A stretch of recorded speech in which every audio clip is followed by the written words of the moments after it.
What do dolphins have to do with cobras? More than you might think.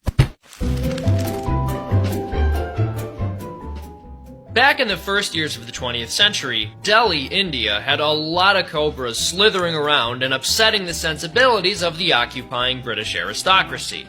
Wanting to reduce the cobra population, they thought, "We should put a bounty on these things.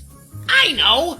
We'll pay people for every severed cobra tail they bring us." But cobras can live and breed without their tails. And it didn't take the locals long to figure out that they could get paid for a severed cobra tail without killing the cobra. Cobra breeding operations started up, and the number of cobras in Delhi actually increased. The results became so infamous that authority-instituted pest control dubbed it the Cobra Effect. And this isn't just about snakes. The French occupation of Vietnam in the early 1900s had a similar problem.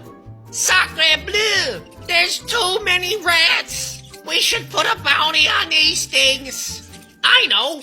We'll pay people for every severed rat tail they can bring us. As you may have guessed, the total number of rats in the area, albeit tailless ones, increased. And as recently as 2007 in Fort Benning, Georgia, feral pigs became an issue.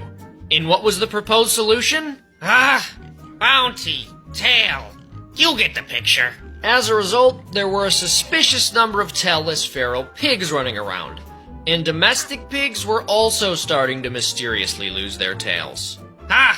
It's too bad those societies were so profit-driven. But that's the thing. This isn't about society. It's about us. Which brings me to dolphins. When a group of dolphins were trained to bring the trash and dead seagulls that would end up in their enclosures to their handlers in exchange for a treat for each piece of debris, one of them quickly learned to tear apart each piece of trash and gull to maximize the number of rewards. The other dolphins picked up on the scheme and then took it further, going so far as to hunt gulls and drag in nearby trash just so they could rip them apart to exchange the pieces for rewards. The moral of the story?